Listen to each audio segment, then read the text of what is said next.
Let's discuss chronic maxillary sinusitis, etiology, clinical features and management. तो इसको हम कौन कौन से हेडिंग्स में देखेंगे. फर्स्ट इंट्रोडक्शन रहेगा, second etiology, third pathophysiology, fourth clinical features, then fifth treatment. तो ये 5 हेडिंग्स रहेगी.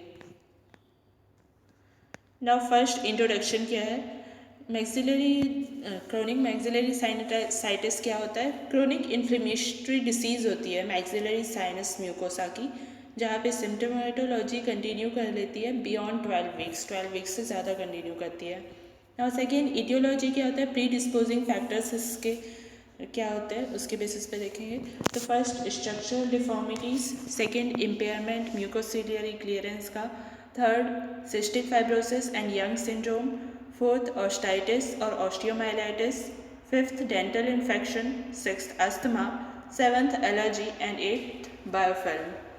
तो स्ट्रक्चरल डिफॉर्मिटीज़ कैसी आती है, जैसे कि deviated septum, concha bullosa, prominent agger nasi cells. Agger nasi cells क्या होते हैं.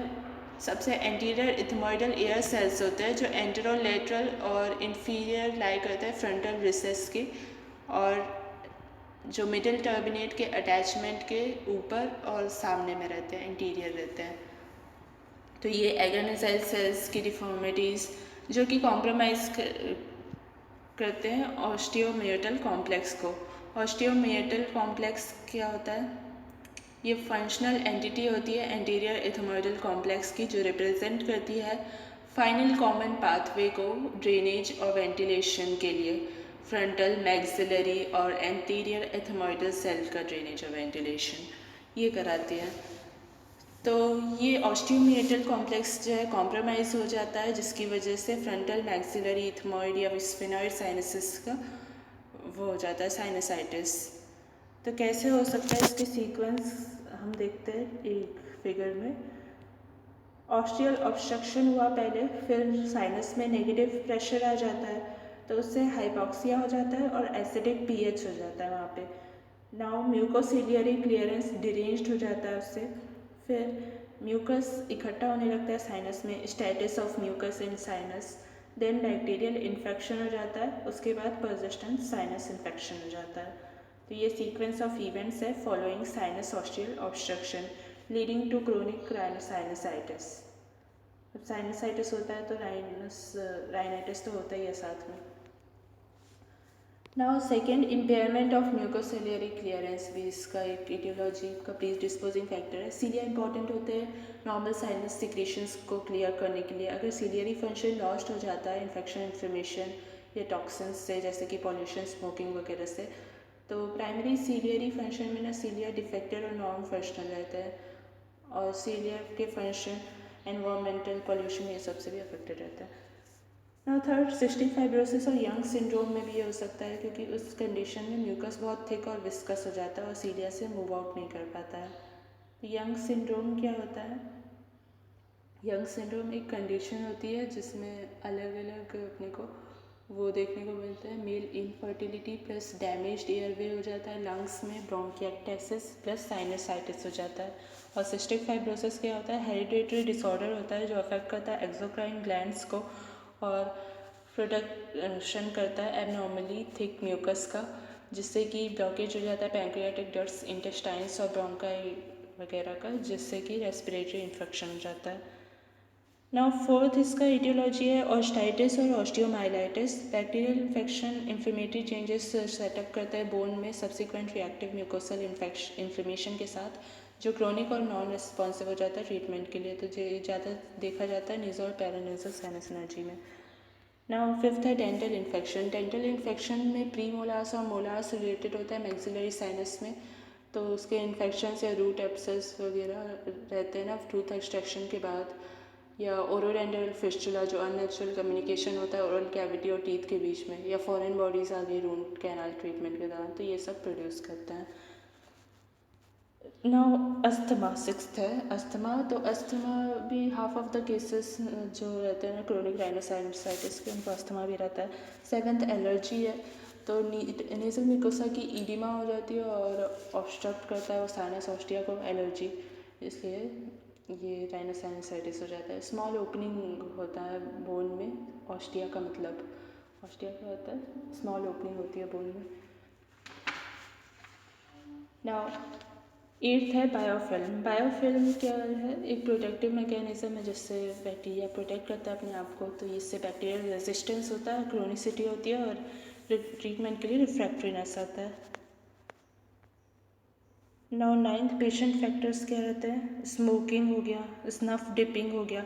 स्नफ डिपिंग मतलब क्या, वो एब्जॉर्ब करते हैं nicotine by holding one's in one's mouth. Nicotine को कोई अगर अपने माउथ में होल्ड करके एब्जॉर्ब कर रहा है तो उसको स्नफ डिपिंग बोलते हैं।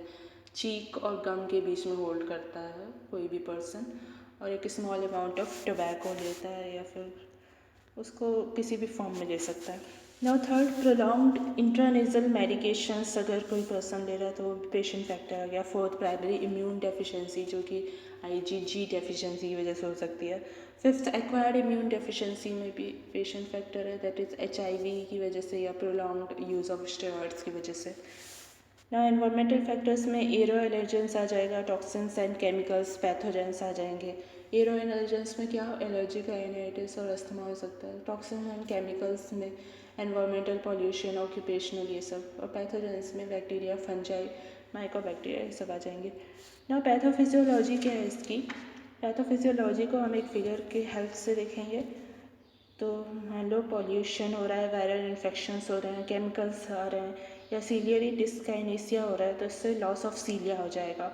देन एनाटॉमिकल एबनॉर्मलिटीज़ है अगर, या पॉलिपी है, या एडिनॉइड्स है, या एलर्जी है, या ट्यूमर्स है, या थिक म्यूकस हो गया है तो इम्पेयर्ड ड्रेनेज हो जाएगा।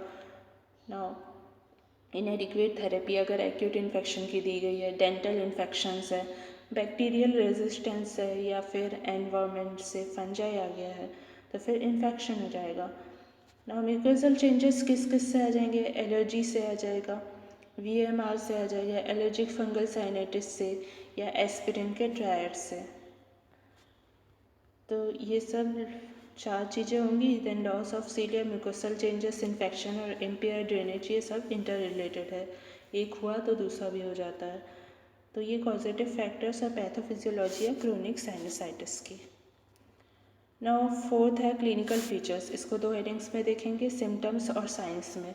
तो सिम्टम्स क्या क्या होते हैं, नेज़ल ऑब्स्ट्रक्शन होता है, नेज़ल या पोस्ट नेज़ल प्यूरुलेंट डिस्चार्ज आता है, मतलब पीछे से भी आ सकता है और नेज़ल से भी डिस्चार्ज आ सकता है। Then third, facial pain, face में पेन होता है, प्रेशर होता है। देन फोर्थ, हाइपोस्मिया या एनोस्मिया हो जाता है, मतलब स्मेल का डिस्टर्बेंस हो जाता है। तो नेज़ल ऑब्स्ट्रक्शन, नेज़ल या post nasal purulent discharge, third facial pen and pressure, and fourth hyposmia या एनोस्मिया। नाउ साइंस क्या है, नेज़ल म्यूकोसा ईडिमा होता है एंड प्यूरुलेंट डिस्चार्ज। तो नेज़ल म्यूकोसा का ईडिमा हो जाता है एंटीरियर या पोस्टीरियर ऑस्टियोमेटल कॉम्प्लेक्स में, और प्यूरुलेंट डिस्चार्ज आता है साथ में पस कंटेनिंग डिस्चार्ज। ट्रीटमेंट कैसे होता है, 2 हेडिंग्स में देखेंगे इसको। फिफ्थ हेडिंग है ट्रीटमेंट, तो मेडिकल और सर्जिकल 2 हेडिंग्स आएंगी इसकी। तो मेडिकल कैसे देते हैं, first antibiotics, second saline irrigations, third topical decongestants, fourth steroid sprays, and fifth anti allergy treatment. तो एंटीबायोटिक्स क्यों देते हैं, पॉलीमाइक्रोबियल नेचर की होती है डिसीज़ तो ब्रॉड स्पेक्ट्रम एंटीबायोटिक्स देते हैं। कल्चर सेंसिटिविटी और डिस्चार्ज पे भी बेस्ड होता है ये। स्टेफ ऑरियस मेथिलिन रेजिस्टेंस होता है तो मेनली मेथिसिलिन को अवॉइड करते हैं। मैक्रोलाइड्स बैक्टीरियोस्टेटिक होते हैं और एंटी इन्फ्लेमेटरी इफेक्ट भी दिखाते हैं तो मैक्रोलाइड्स को भी देते हैं low dose prolong treatment. Now सेलाइन irrigation है सेकेंड, तो ये बैक्टीरिया को वॉश आउट करने में हेल्प कर सकता है और बायोफिल्म्स को डिसर्ब करने में भी। नाउ थर्ड टॉपिकल डिकंजेस्टेंट्स है, तो ये सिम्टोमेटिक रिलीफ प्रोवाइड करते हैं नेज़ल ऑब्स्ट्रक्शन से और साइनस ऑस्टिया को ओपन कर देते हैं। नाउ फोर्थ है स्टेरॉयड स्प्रेज, ये क्या करते हैं, एंटी इन्फ्लेमेटरी नेचर के होते हैं तो ईडिमा को रिलीव करते हैं। Now fifth anti allergy treatment है, तो ये क्या करते हैं, ये जो एलर्जिक होता है ना पेशेंट्स, उनमें दिया जाता है एंटी हिस्टामिन्स और ल्यूकोट्राइन रिसेप्टर एंटागोनिस्ट देते हैं जैसे कि मॉन्टेल्यूकास्ट, तो ये थिकन कर देते हैं म्यूकस को anti histamines. Now surgical treatment क्या होता है, एंडोस्कोपिक साइनस एनर्जी सर्जरी होता है first, second antral puncture and irrigation, third intranasal antrostomy, and fourth Caldwell Luc operation. तो एंडोस्कोपिक साइनस सर्जरी उसके लिए यूज़ करते हैं जिसमें मेडिकल ट्रीटमेंट फेल हो जाता है, स्ट्रक्चरल वेरिएंट्स जो ऑब्स्ट्रक्ट करते हैं साइनस ड्रेनेज को करेक्ट किए जाते हैं ड्रेनेज और वेंटिलेशन प्रोवाइड करने के लिए साइनसेस में। और सर्जरी के लिए मेडिकल ट्रीटमेंट भी कंटिन्यू करना है ना सर्जरी के बाद लॉन्ग टर्म रिलीफ के लिए। नाउ सेकेंड एंट्रल पंक्चर और इरिगेशन करते हैं। तो साइनस कैविटी को इरिगेट की जाती है एक कैनुला से जो कि पास होता है इंफीरियर मिएटस के थ्रू, और पस का रिमूवल किया जाता है और एक्सीडेट्स का भी रिमूवल किया जाता है जिससे कि साइनस म्यूकोसा वापस से नॉर्मल हो जाए। नाउ सेकेंड थर्ड इंटरनेशनल एंट्रोस्टोमी है। तो वो इंडिकेटेड रहती है अगर साइनस इरिगेशन फेल हो जाता है इन्फेक्शन को रिजॉल्व करने में। तो एक विंडो क्रिएट की जाती है इंफीरियर मिएटस में जिससे कि एयरेशन मिले साइनस को और उसका फ्री ड्रेनेज हो जाए। Then fourth Caldwell Luc operation किया जाता है। इस ऑपरेशन में क्या करते हैं एंट्रम को एंटर किया जाता है उसके एंटीरियर वॉल से एक सब लेवल इंसिजन के थ्रू। तो सारे इरिवर्सिबल डिसीजेस रिमूव किया जाता है और एक विंडो क्रिएट की जाती है एंट्रम और इंफीरियर मिएटस के बीच में। तो ये सारे थे क्रोनिक मैक्सिलरी साइनसाइटिस के बारे में। Thanks for watching.